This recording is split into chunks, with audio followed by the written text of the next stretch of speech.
안녕하세요. 안녕책다방 예린입니다. 요즘 책 읽기가 정말 쉽지 않죠? 핸드폰 열었다 하면 짧은 쇼츠 영상이 쏟아지고 나도 모르게 엄지손가락을 튕기다 보면 금세 한두 시간이 지나가 있습니다. 그런데 이상한 건요, 그렇게 한두 시간 열심히 본 영상인데 내가 뭘 봤지? 하고 기억이 나지 않는다라는 겁니다. 오늘 영상을 끝까지 보시면 제가 지난 2년 동안 책을 읽고 직업까지 책방지기로 바꾸면서 책이 왜 필요한지, 그리고 읽으면 뭐가 진짜로 달라지는지 5가지로 딱 정리해드리겠습니다. 첫 번째, 집중력이 돌아옵니다. 우리 뇌는 도파민에 너무너무 익숙해져 있습니다. 짧은 영상, 알림, 피드, 그 다음 걸 계속 기다리는 뇌 회로가 꺼져 있습니다. 그래서 우리가 이렇게 엄지손가락을 튕기는 행동, 쇼츠를 보는 행동이 도박과 비슷하다고 합니다. 어떤 영상이 나올지 모르기 때문에 계속 내가 원하는 영상이 나올 때까지 엄지손가락을 튕긴다는 거죠. 그러면서 우리는 도파민을 추구하게 되고 더 큰 쾌락을 추구하게 되는 겁니다. 그런데 책은 그 반대라고 생각을 하시면 됩니다. 한 문장 한 문장 따라가다 보면 생각이 길어지고 호흡이 느려집니다. 실제로 내가 독서를 할 때, 깊게 읽을 때요, 뇌의 집중 영역이 활성화된다는 연구 결과도 있습니다. 그래서 저는 하루에 25분은 꼭 아무것도 하지 않고 독서하는 시간을 가지려고 해요. 그게 제 하루를 마감하는 생활 루틴입니다. 처음에 쉽지 않더라도 한 문장이 한 장이 되고 2장이 되고 5분이 10분이 되고 15분이 되고 점차 늘려가면 여러분의 집중력도 점점 돌아올 겁니다. 두 번째, 내 마음의 이유를 알게 됩니다. 저는 불안과 우울 그리고 공황장애가 있습니다. 지금도 사실 완벽하게 나아진 거는 아니고 계속 꾸준히 약을 복용하고 있는데요. 침대에서 정말 일어나는 것조차 어려웠던 시절이 있었습니다. 내 주변을 둘러싼 공기가 나를 압박해 오는 것 같고, 내가 물 마시러 나가야 되는 건 아는데 화장실을 가야 되는데 침대에서 한 발자국 내딛는 것이 정말 힘들었던 시기가 있었어요. 간신히 출근을 해도 출근하는 지하철에서 눈물이 계속 흐르고 책상에 앉아서도 눈물이 났습니다.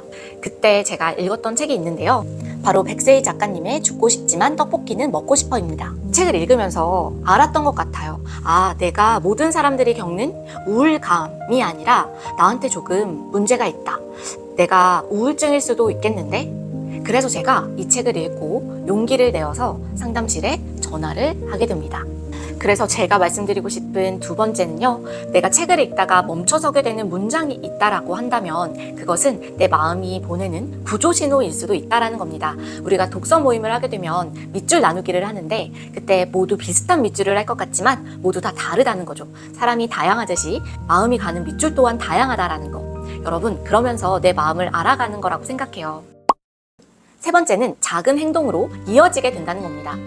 아까 말씀드렸다시피 제가 백세희 작가님 책을 읽고 상담실에 전화를 하게 되고 예약을 하고 인생 처음으로 상담이라는 걸 받게 됩니다. 누가 하라고 저를 등 떠밀지 않았는데도 제가 먼저 해야겠다라는 생각이 들었어요. 그게 바로 책의 힘인 것 같아요. 내 마음과 내 문장이 딱 맞닿았을 때 누가 시키지 않아도 내 마음이 먼저 동하게 되는 것이죠. 왜냐면 이 작가님이 나처럼 생각이 들거든요. 우리는 인생을 여러 번 살 수가 없습니다. 그런데 우리 뇌는요, 허구와 진실을 구분하지 못합니다.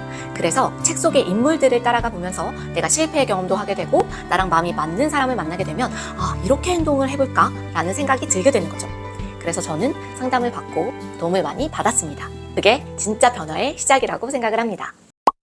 네 번째, 아주 작은 성취감이 생깁니다. 완독하지 않아도 괜찮습니다. 한 페이지라도 내가 읽고 내 마음에 맞는 문장을 만나는 순간 이게 뭐지? 하면서 굉장한 만족감이 일게 되고, 그러다 보면 여러 페이지를 내가 자연스럽게 읽게 됩니다. 저는 너무 집중이 안 될 때는 스터디 타이머를 이용을 하거든요.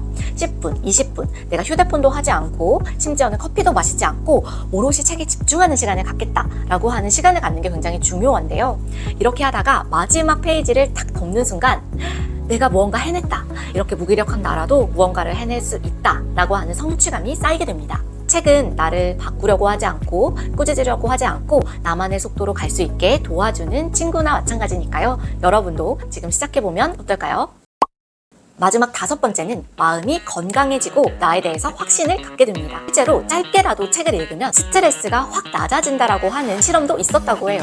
6분 정도만 책을 읽어도 심박수가 낮아진다고 하는데요. 또 자기 전에 휴대폰이 아니라 종이책을 읽게 되면 잠이 더 깊어진다라고 하는 연구 결과도 있습니다. 반대로 밝은 화면에서 휴대폰을 하게 되면 멜라토닌이 억제돼서 더 오래 깨어있게 된대요. 그리고 하루에 30분이라도 시간을 내서 꾸준히 책을 읽는 사람은 안 읽는 사람보다 더 오래 산다라고 하는 연구 결과도 있다고 합니다. 실제로 우리는 매 순간 살아가면서 수많은 선택을 하게 됩니다. 그런데 책을 읽고 이 사람들의 서사를 따라가다 보면 이런 선택을 하고 이런 삶도 있구나. 반드시 이런 삶만이 정답은 아니구나. 이런 선택을 했을 때는 이런 일이 일어날 수도 있구나. 이렇게 내가 배워가면서 내 선택에, 내 마음에 확신이 드는 것 같아요. 내가 이 문장을 읽으면서 왜 내 마음이 불편했을까?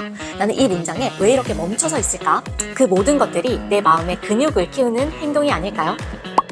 책을 읽으면 좋은 이유를 딱 5가지로 정리했지만 결국은 하나입니다. 책을 읽는 건 나를 이해하는 과정이고 나를 다시 믿는 일이라는 것이죠. 저는 저를 믿지 못하고 저를 사랑하지 못하는 시기가 굉장히 길었던 것 같아요. 제가 진작에 책을 더 열심히 읽었더라면 제 삶의 방향성도 또 제가 저를 믿는 일도 남한테 휩쓸려서 힘들어하는 일도 조금은 줄어들지 않을까 생각합니다. 여러분, 오늘은 딱 5분만 나를 위해서 책 한번 펼쳐보는 건 어떨까요? 나를 더 사랑하게 되는 과정, 나와의 대화의 시작이 여기서부터 시작이 될 테니까요. 오늘도 영상 시청해주셔서 감사합니다. 다음에 만나요.